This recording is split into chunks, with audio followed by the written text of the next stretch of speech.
Alright, so we have here the original variant of the 3001 SEs in silver. And then we also have the 3001 SEs in white, which are otherwise also called the Pico Forte 3s. So these right here are the final variant. These right here are the first variant of the second edition.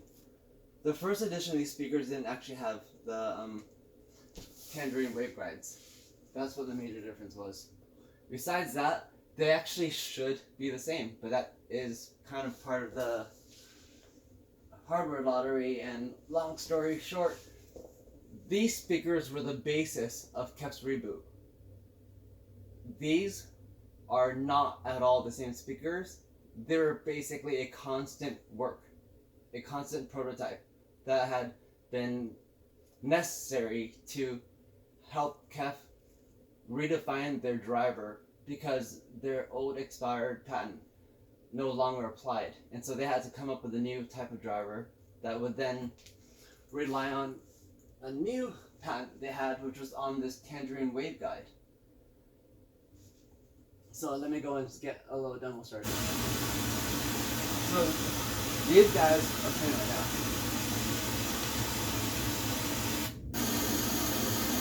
Let me get this playing.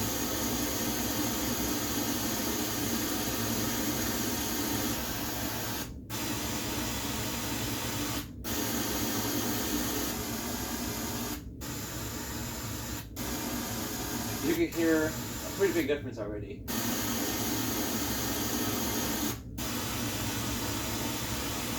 So the A's are the silver ones, which are the older ones, the first variants, and the B's are the latest variants. They're both matched. Alright, so obviously you were not getting the same speaker, and the reason why was because as KEF was hopping from the old Uni Q, which was a very major change, and I'll probably cover that later on, they actually needed a way of perfecting the new Uni Q, and they needed to do that outside of their regular market, which would be the hi-fi market. And at the time, the best place to do that was home theater. It was very easy for them to make. Not very easy, actually. Maybe that's another thing to mention. These things are super high quality. They're made out of solid metal. There are gaskets at every single seam, including a gasket between the tweeter and the woofer, which actually only recently was added on the 12th generation Uni Q this year. Before then, even on the old LS50s, there was no gasket between the tweeter and the woofer, which meant at higher volumes, there was actually a little bit of turbulence and leakage between. So it took, I don't know, what was that, like 7 years or something like that, for them to go back to the technology that was already featured here.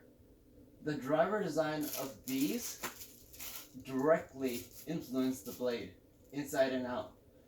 From the rubber soft baffle that's concaved versus convex, to obviously the new theme of having the central driver, no straight solid lines, no angles, all curves to make sure there's no diffraction.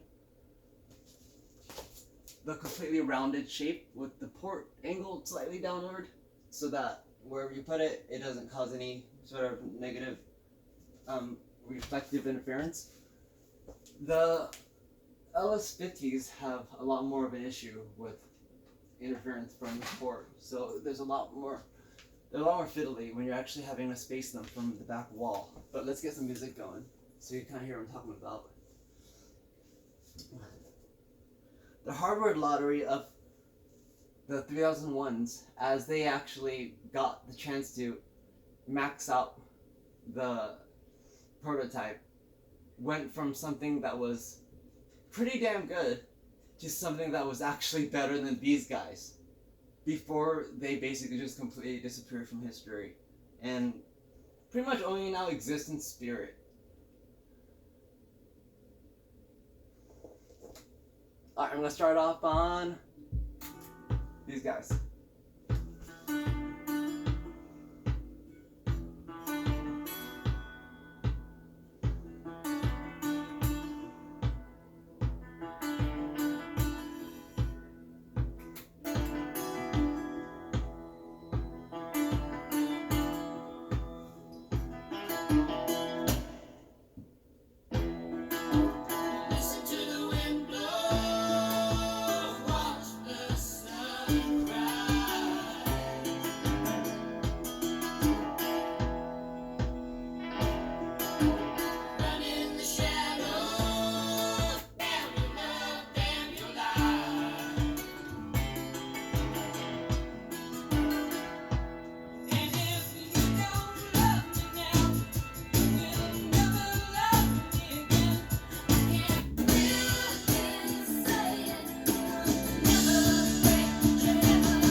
They're running by amp, so they're exactly volume that.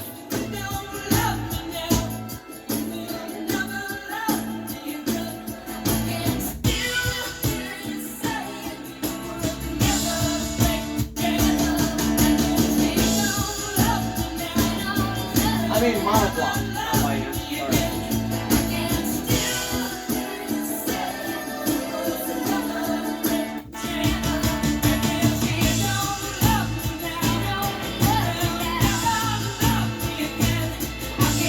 So these, remember, should sound the same.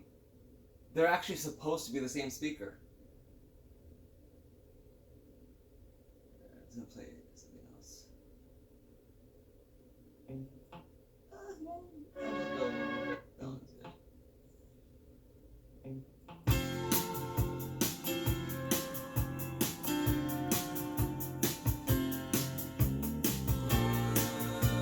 Maybe who's offended by the Fleetwood Mac. Hopefully not being G. So I'm back to the velvet, but underground, back to the floor that I love. Gotta switch. To a room with some lace and paper flowers. Back to the gypsy that I was, to the gypsy that I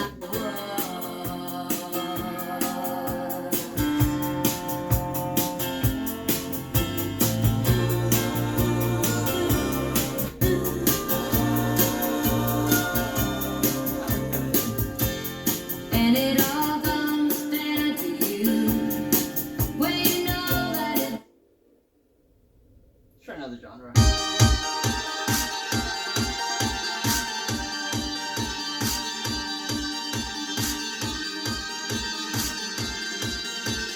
So the these and those. I saw your picture hanging on the back of my door. Won't give you my heart. No one is there anymore. And we were lovers. Now we can't be friends. Fascination ends. Here we go again. Oh, 'cause it's cold outside. When you're coming home, 'cause it's hot inside.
So you notice something about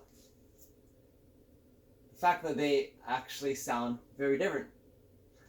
These sound actually even louder, but they're actually not. They're actually just clearer, which is just an effect that we tend to think of things as being louder when they're clearer, and vice versa. They're the same wattage, volume wasn't touched, and they're monoblocked. So the only thing that was different was they were playing the same input, same output.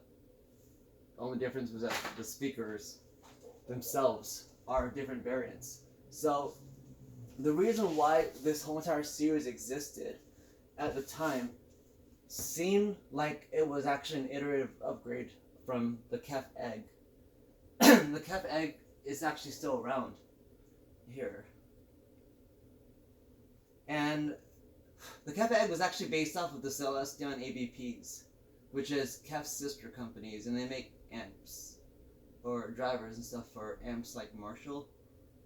And the AVPs weren't very successful, so they basically just adapted the same tooling to make a home theater system that KEF could then use.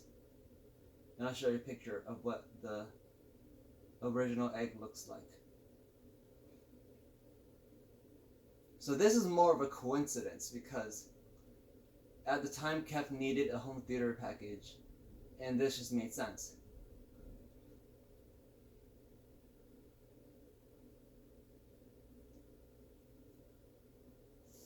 So these right here were the KEF eggs, as you can see. They're front ported, and they're based off of the original Uni Q driver. They predated these by a good few years, actually, and they actually still exist as they're still as a line of their own, because after these were released, we had what were called the active egg.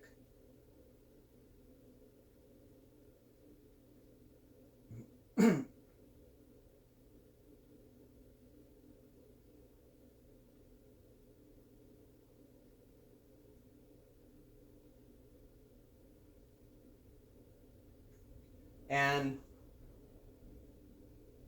as you can see, the form factor didn't really change. Here, let me try and find a picture without the grill on.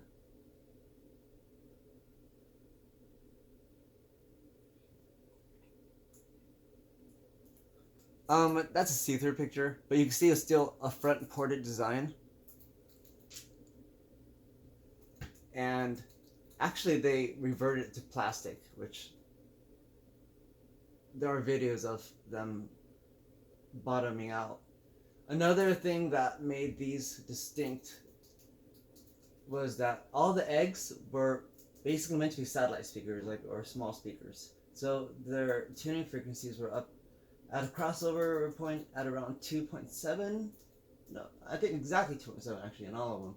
And the port tuning, they're always front ported at 74 hertz. So they were meant to be crossed over around 80 for sure. Like they were meant to be small satellite speakers, and you'd use them either as surround sound speakers or as small computer speakers. In the case of like the active egg, hey buddy, you know. See, here's a picture of what they look like. So these came out after these guys. And you would imagine this would be an iterative upgrade to that, but it wasn't. There's actually nothing in common between this and that. In fact, there is another upgrade to this that was just released this year.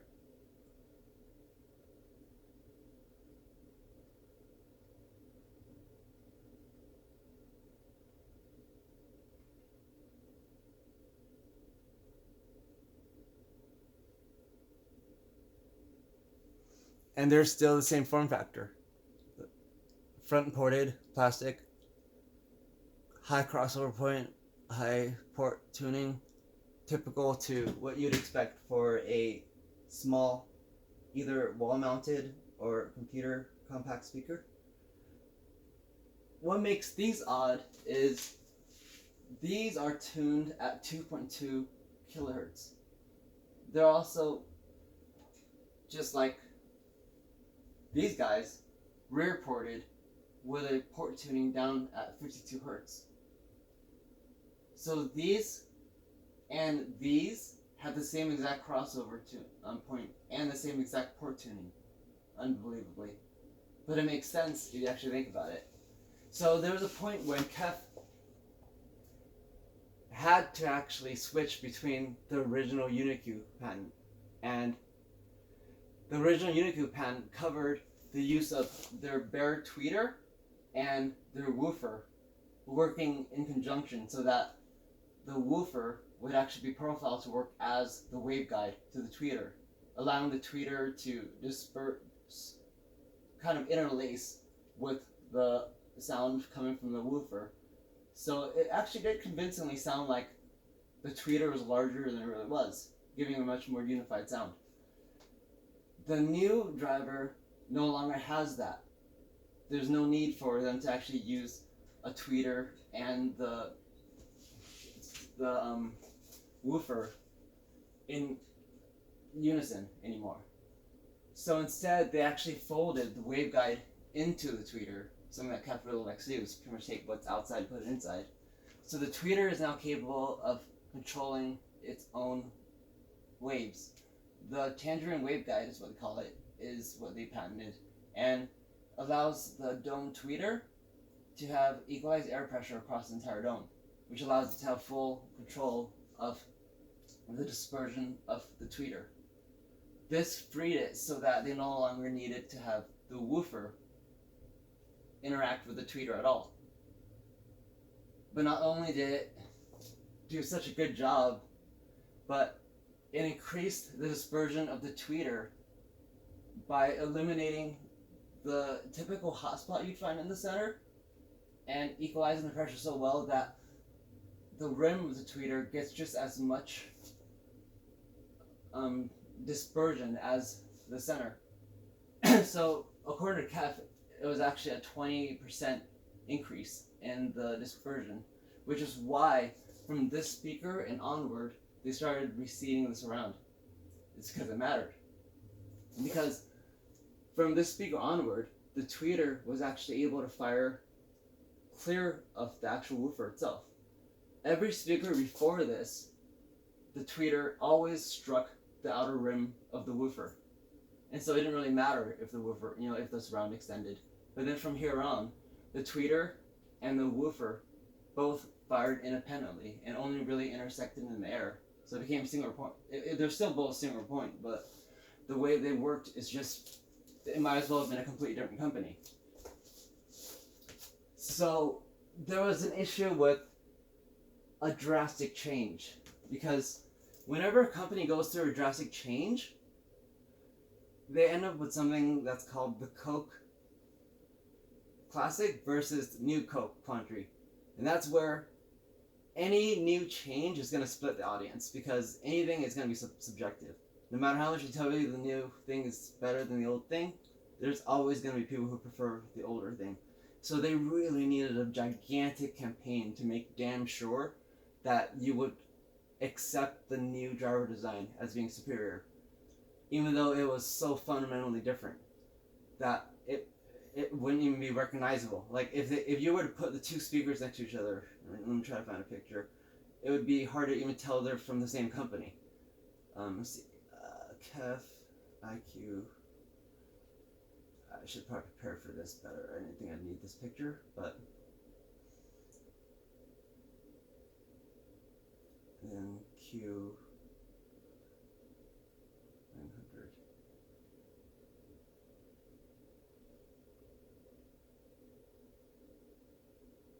Images. Alright, so they went from something that looks like this, a bit blurry. It's a whole three-way design, front ported, a lute-shaped cabinet. It's actually a really well done cabinet. There's another video that I go over all the driver designs, but this was the last of their original classic Uni Q patent to something like this, which was drastically different. And they really need an explanation as to why they would suddenly go from the other thing to this thing in one generation. And the reason couldn't just be, oh, we just suddenly had a blast of inspiration out of nowhere. So, in order to give a reason for why you would actually make a sound that was different, as in change the house sound of your entire brand, there's multiple ways to go about it, but KEF actually did something very brilliant.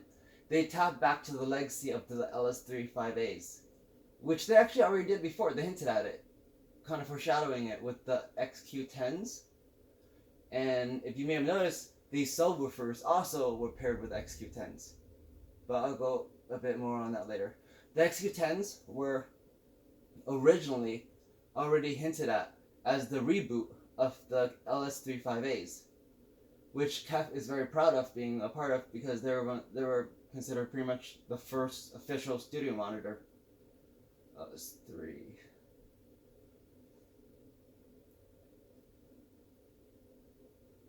So the reason why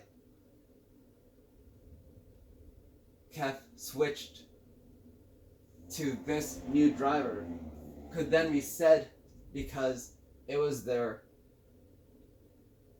50th anniversary, which came in handy, give or take a few years, and they were just, they just wanted to do an ode to their legacy, which was their work on the LS3A, the classics, the first kind of very broad-used BBC licensed studio monitor.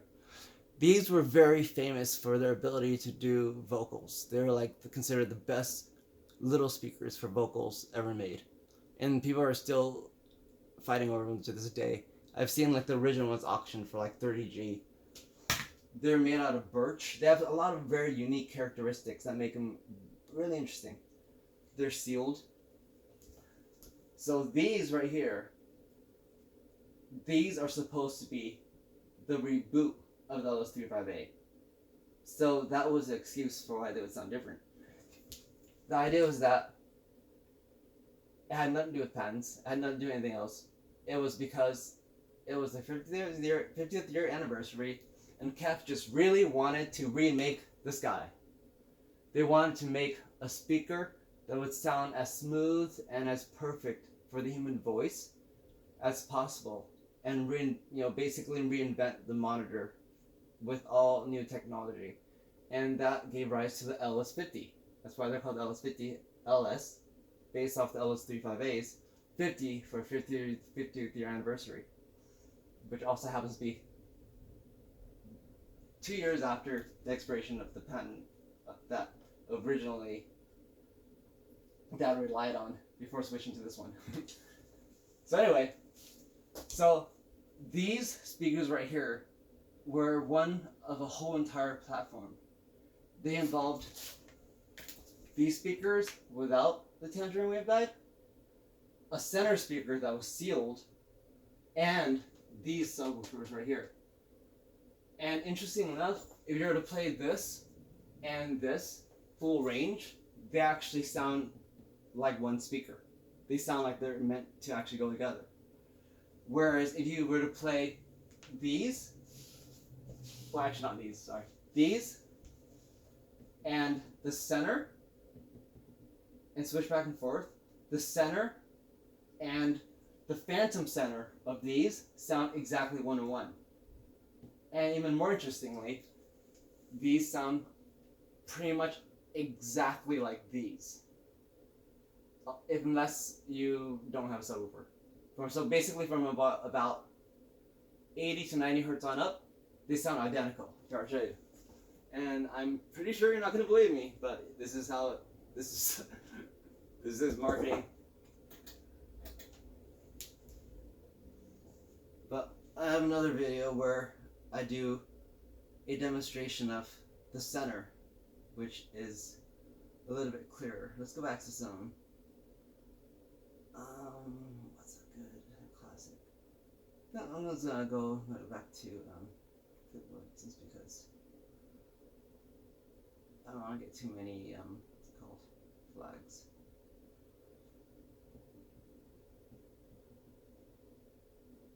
How about come on, good.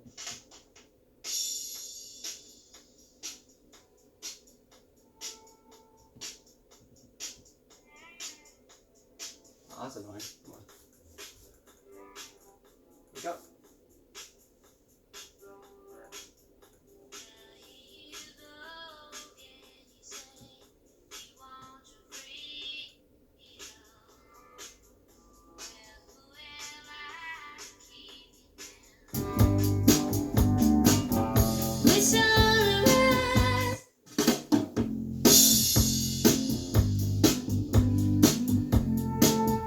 Alright, so now these are B and these are A.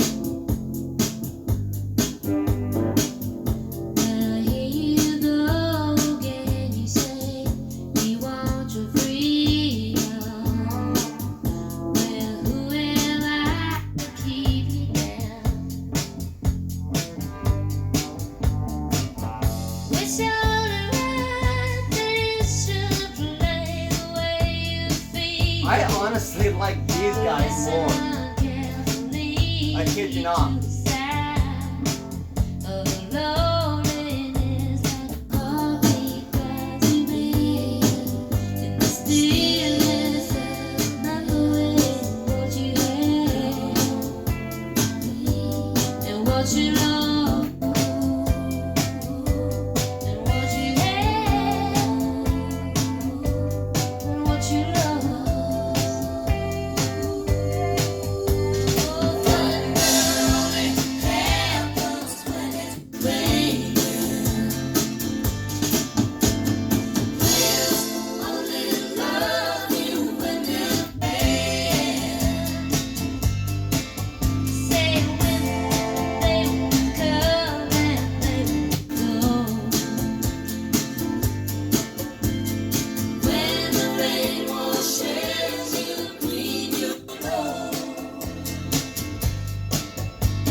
So I want to listen to one thing because this is the most crucial part about prototyping these guys.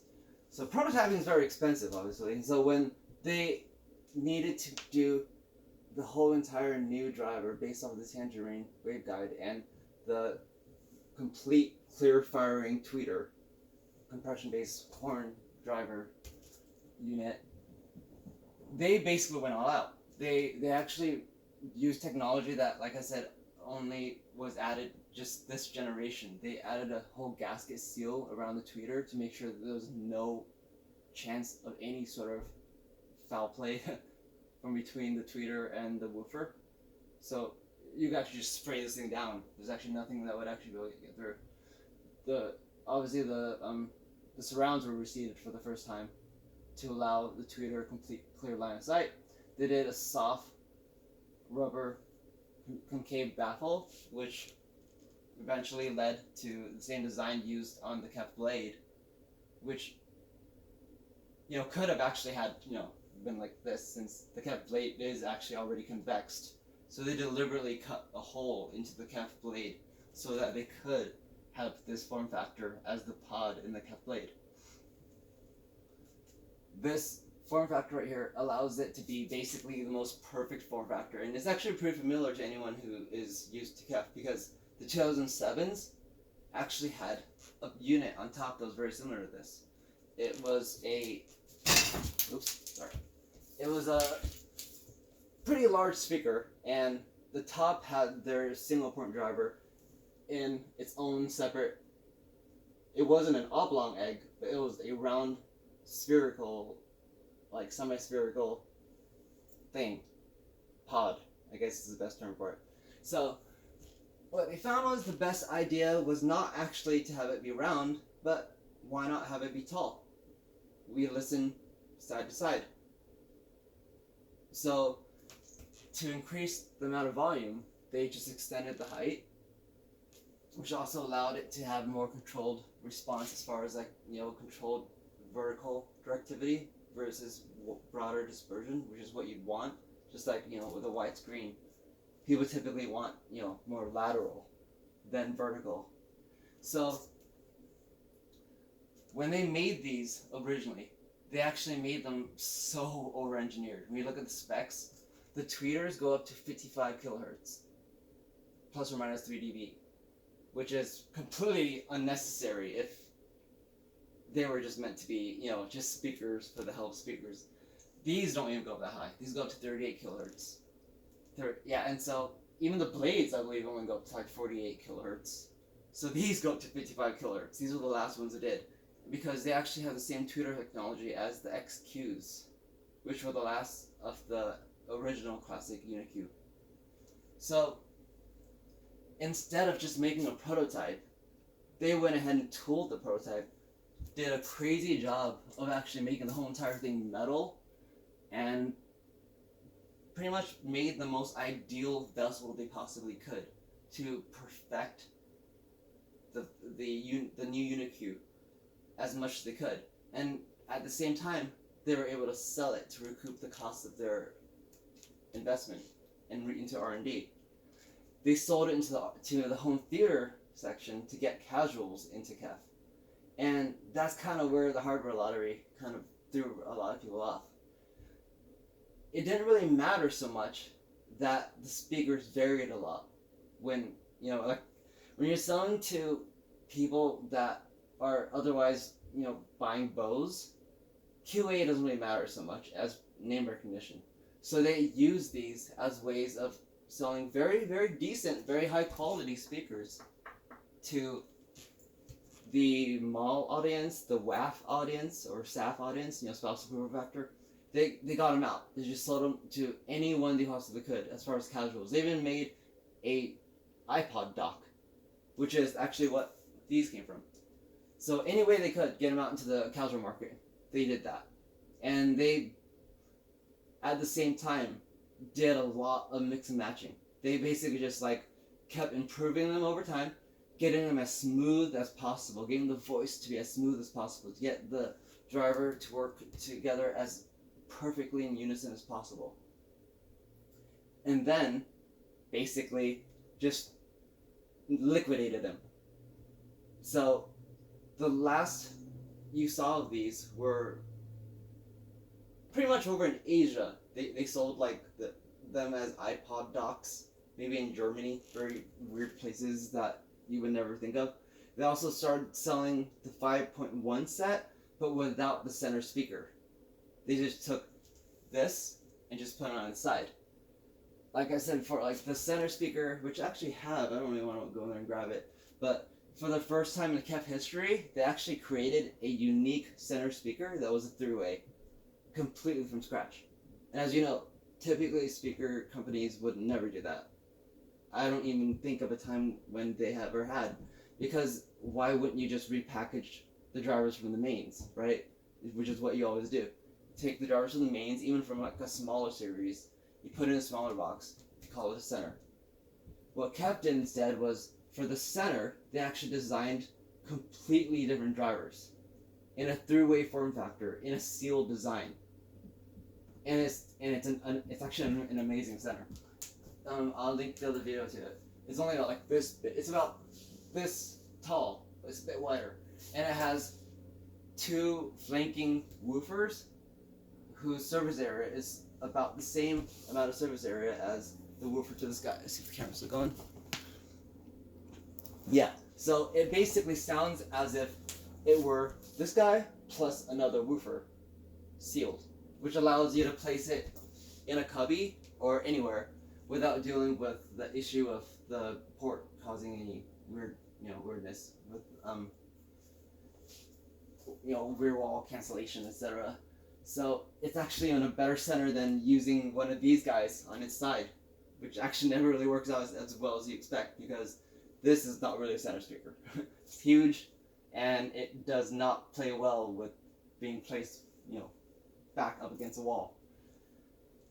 So they also released this guy, this round it's called the HTB2 subwoofer, which was actually the first subwoofer that it came out actually before with the XQ series, which was the last of the original Uni Q, and this was the first time they used passive radiators in this mass-loaded 1-to-1 factor, where this is actually an active side, this is a passive side. You wouldn't be able to tell. They actually both look exactly the same.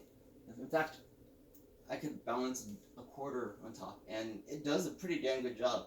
Something about the torus shape actually keeps it from resonating. But this speaker is actually still in production. They call it the T2 sub now. It's just kind of in disguise, and it no longer has the passive radiator, and the design got tweaked to be a bit cheaper because it's a wooden box, has the same amp, and has the same active driver. It just doesn't have the fancy rounded design. It doesn't have the steel rods, the gaskets, or anything like that. It's just like a wooden box with the driver and the amp. Now it's called the T2 Slimline sub. So between this, and the center, they were able to take this and extend it into a square form factor with the same voicing. And you'll notice the smoothness of the voicing that comes out of this thing. And something that you know from speaker design is that if you get the voices down right, everything else falls into place, because human beings just know voices. That's like the things that, just like the same way that humans know faces way better than we know, you can recognize another human's face way better you recognize, another dog's face, for instance. So by mastering the vocals on this guy and then porting the same exact sound to this guy and then making it into a square form factor that looks very traditional, adding a lot more volume so that you could have it be a studio monitor, they suddenly had a hi-fi product that they could launch as a, what was it at the time, like a $1,600 speaker. And then suddenly it was the reinvention of KEF because they just decided to do an ode to the LS35As. And these pretty much just never existed. The KEF Egg series that these were presumed to have been a part of continued on as if these never existed. And this guy continued on being the Slim T2, and the KEF Blade just kind of appeared out of nowhere when it's really just this guy, and actually, to be more specific, it's the center speaker, because the center speaker was sealed was actually designed as a sealed speaker, and it actually has a ruler flat response curve, whereas these actually have a response curve that's actually more meant to simulate the sound of the LS35A. These both do. So between this speaker, this, and I really wish I brought the center out, they had the three they needed to basically do everything that you see KEF doing now. The ABRs became the New Q series that no longer use full active drivers and ports. These obviously became these guys, but just becoming larger, and then ironically became smaller again, but active, and then became this again, which is now called the LSX. So you can either get this thing, which is pretty much just a passive version of the LXX, but if you get the final variant, it'll blow its socks off. Or you would get the LSX and have, pay a bit more and have a lot more DSP. I prefer these, to be honest. And then you could get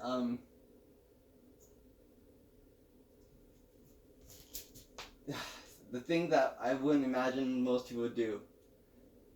A sound that sounds way better than the LS50, which is actually if you just combine the final variant of this with dual HTB2s.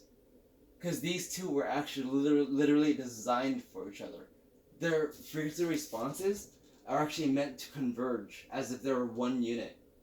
Kind of almost like the Infinity RS 5s. or a lot of those really expensive speakers where the mid and the tweeter unit and the bass unit are two separate things. These two just work together like they're one speaker. So I got them in stereo, and hands down, these two kick the ass out of this one. The only reason why I have these guys is just for collector's purposes. But I also have this guy just because it's interesting seeing that from the start they had already been working on it so hard. You could hear like the difference between the progress they made even after they added the Tangerine waveguide, and this one is huge. It's not, I mean, I don't know, you have to put on headphones and you'll hear it, but in person they're worlds apart. But if you were to buy these on your own, they would still sound good. You'd still be pretty impressed for like, $300, $400 speakers, whatever. You would still think they're pretty damn good speakers.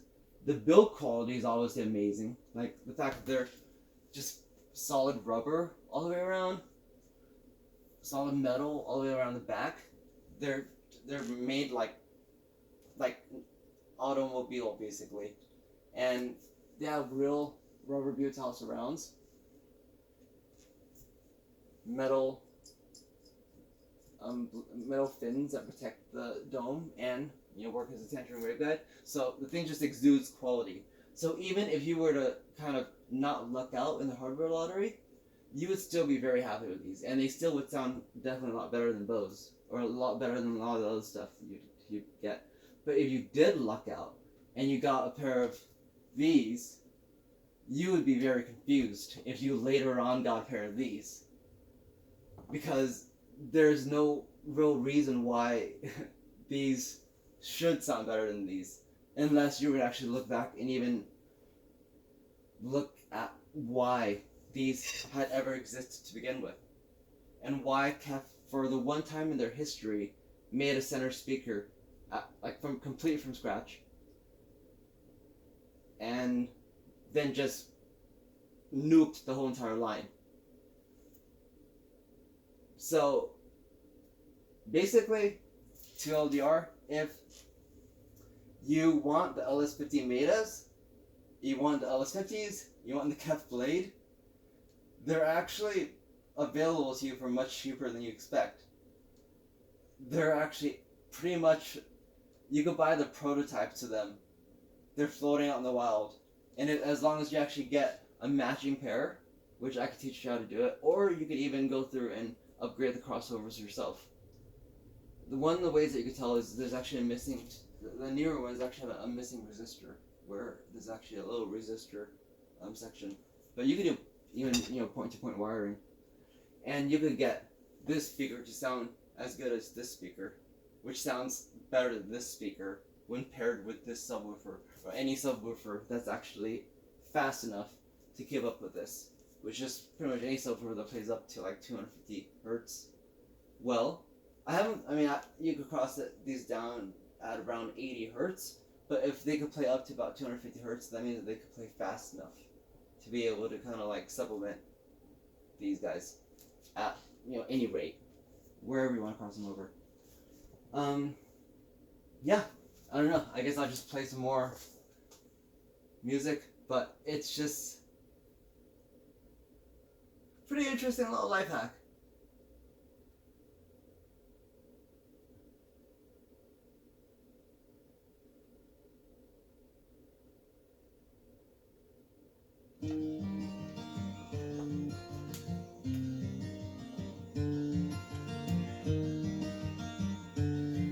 It's sort of money with no object, and I have to crush My love took it down. one pair of speakers. I wouldn't even flinch. I would crush these immediately. Having these guys, especially with the stands, not only is it kind of hard to find nowadays, but the sound is just so much better. They sound like an open baffle version of these. And the reason why is because when you make speakers for the casual market, Can I you don't actually have to sail through limit them in any way. changing You're just trying to gain market share. You want the casuals to Can I remember KEF. handle seasons of my mind? And that's how you get people to remember KEF.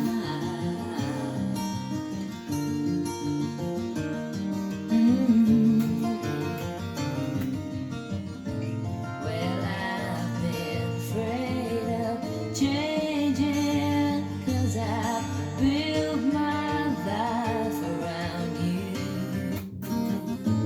But time makes you bolder, even children get older, and I'm getting older too.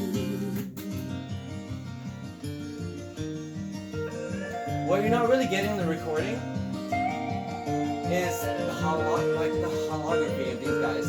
What the blade has that these don't is that the blade sounds bigger. And there's actually no reason for that because the drivers are about I think are actually bigger on these guys. The design of the blade is actually what makes the blade sound bigger. And it's actually the pod, not the driver. And you'll notice that whenever they do a demo of the blade versus LS50s, they do like a whole, bigger hand motion to emphasize that the blade sounds bigger or holographic, and it does. But ironically, these actually sound bigger than these. The holographic sound of these trump this. These have a very intimate, kind of receded sound to them, and it's kind of cool in that way. Granted, they're also closer together, so they sound a tad more intimate that way too. These sound like they're open baffle And if you speakers. see my reflection in the snow-covered hills, What? Listen. where the landslide brings you down. And if you see my reflection in the snow-covered hills, when the landslide brings you down, oh, the landslide brings you down. So these sound smoother and they sound just bigger than these. Even though these would play lower. So, obviously if you had a vinyl player and you just want to have two speakers, then yeah, these would work well because they do actually do, obviously they play lower. But they are also a lot harder to deal with. Others nearby and waiting.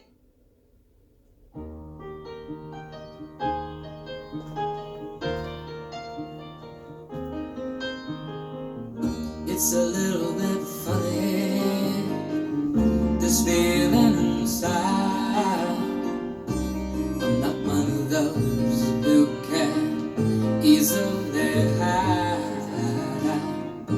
Don't have much money, but boy, if I did, I'd buy a big house where we both could live. If I was a sculptor, but then again, no. Listen to the smoothness of the What makes vocals oceans and the expansiveness of the sound. travel and show? I know it's not much, but it's the best I can do. My gift is my song, and this one's for you. And you can tell everybody this is your song. It may be quite simple, but now that it's done, I hope you don't mind, I hope you don't mind that I put down the words. How wonderful life is while you're in the world.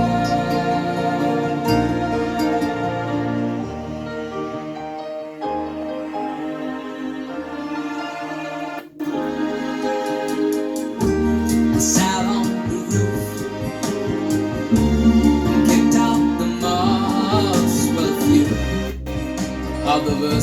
troubles, well, they've got me quite cross. But the sun's been quite kind while I wrote this song. It's for people like you that keep it turned on. So excuse me for getting, but these things I do, you see, I've forgotten if they're green or they're blue. Anyway, the thing is, what I've done in me, yours are the sweetest eyes I've ever seen. And you can tell everybody this is the song. It may be quite simple, but now that it's done, I hope you don't mind, I hope you don't mind that I put down in the words how wonderful life is while you're in the world. I hope you don't mind, I hope you don't mind that I put down in the words how wonderful life is while you're in the world.